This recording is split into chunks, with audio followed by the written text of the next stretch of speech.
If Double 11 get this one thing wrong, this could really ruin and dishearten a lot of the community to the point where the game of the next gen version of Rust console won't actually be successful. What's going on, everybody? Welcome back to the channel. This first and foremost isn't going to be an update video because quite frankly there is really not much to cover, as in the past my prior videos pretty much have summed all of that up. But one thing I want to take it back to is this one singular thing could really ruin the launch and the progression for Rust Console Edition, and I think it's the reason why we actually haven't got that much information on it just yet. And I'm going to feed my input and my opinion from just being a gamer for over 20 years, but also reading between the lines at what we've been given in terms of Q&As and the information we've been supplied by Double 11 regarding Rust Console Next Generation. So if anything is confirmed, I'll say it's confirmed, but for now what I'm going to be talking about isn't. It's not an anti-cheat. It's nothing to do with bigger maps and bigger pop servers.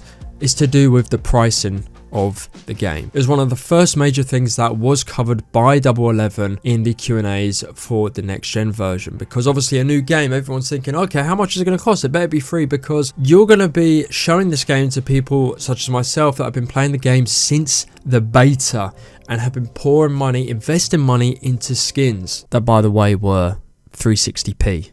Let me just tell you. So we're buying what were thought to be good looking skins, but really they're on potato graphics because of the optimization of both new or current and old gen. The community are now thinking, after all of this, you want me to buy a new game even though I'm on a new gen version? So even though my experience has been hindered by old generation consoles, I still have to pay the price for that. Now, as of yet, there's actually no cost for the game. And people will rightly say, like, nothing's confirmed, so you really don't have to listen to this video. But let's be honest here. This was one of the first Q&As that Double 11 had covered. The question asked to them was, I already own a copy of Rust Console Edition. Will I need to purchase the next gen version? Their answer was this: we are currently working out the best ways to thank the existing Rust Console Edition players for their support through the years. Stay tuned, as we'll share more details about it next month. Now, if it was going to be free, I'm going to tell you right now, nothing in terms of benefiting Double 11 and the next gen version of the game. It wouldn't benefit them at all if they were to hold it up until now that the game was free. If the game was free, they would have said straight off the bat. I'm not going to lie to you. I'll be very, very surprised if at this point they now say the game's free, because if they said free straight off the bat, you already have half the community, if not all of the community, hooked to get the game, if you're on new gen, that is. The thing is, because nearly 4 years have passed since the current version, or the version we've been playing on, has been out, there's a lot to consider when looking into pricing this new game. Because you have people that bought the deluxe edition, you have people that have skins straight from when this game first came out of the lockers up until now in 2025. Is the price going to benefit loyal players and big spending players as well? Is there going to be a discount if you're on next gen already and this game comes out? And are you going to have to pay full price if you have to get a next generation console? There's a lot of things to price here and consider for a fair and sensible price for the community, because when you really think about it, like, we've been playing this game, and without, you know, shitting on the devs, because I understand they've been hindered because of optimizing for both the generation of consoles as well being in the Unity engine, it's not been an easy ride for the dev team. Let's make no mistake about that. However, we haven't had the best running game. When the game launched, it was not that great. We had some things that were sort of like, oh, these could come to the game, such as helis and community servers. Did they come? Did they fuck? We haven't got helis at this moment in time anyway, so rule them out until next gen version.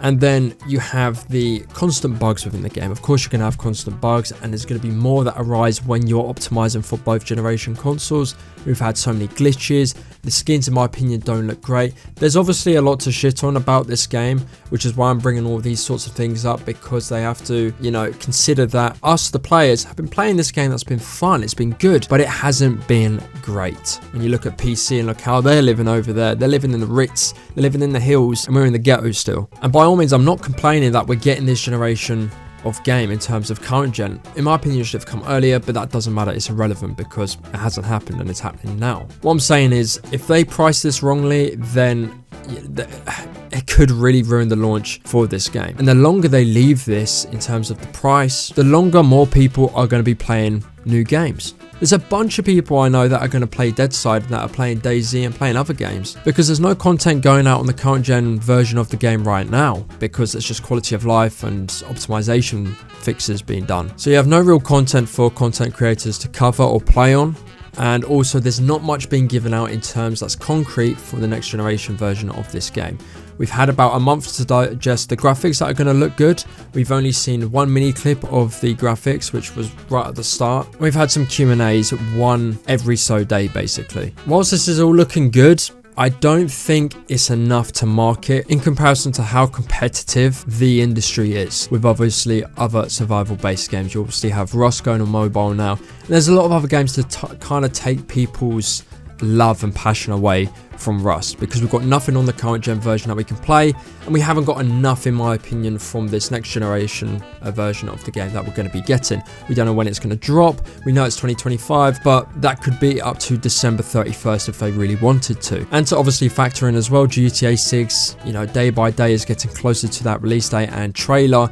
People are saying it's coming in 2025, and that's going to have a ripple effect on the whole industry. So the later this game gets dropped, the harder it is for them to really have a market, have a community to play the game, and for the hype to happen.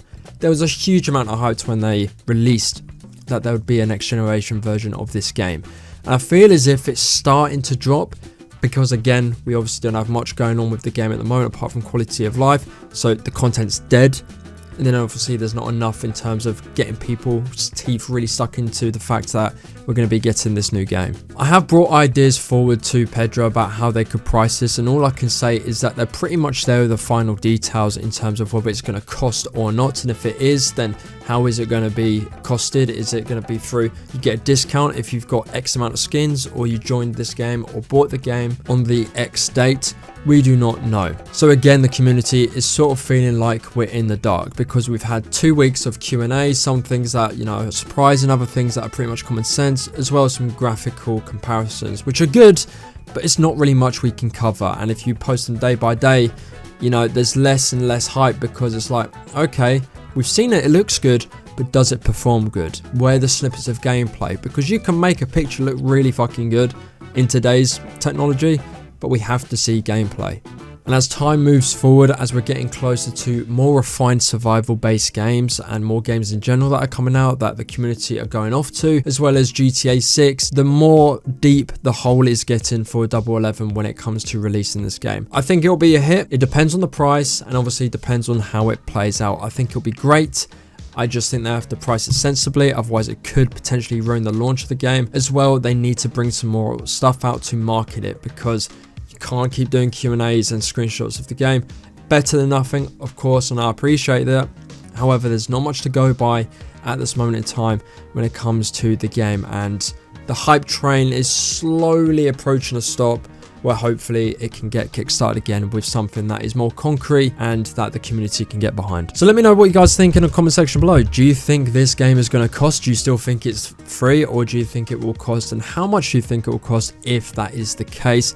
And when do you think this game will come out? In my opinion, I've always said something's going to happen in May due to the fact that it's coming up to the 4-year anniversary. There could be a trailer this month and the game comes out next month. We do not know. So at the moment, it's all speculation and nothing concrete. Thank you so much for watching. Be sure to leave a like if you did enjoy, and dislike if you disliked the video as well. Subscribe if you're new around here, and let's start a conversation in the comment section below. As always, join up my Discord. Thank you for watching. Take care.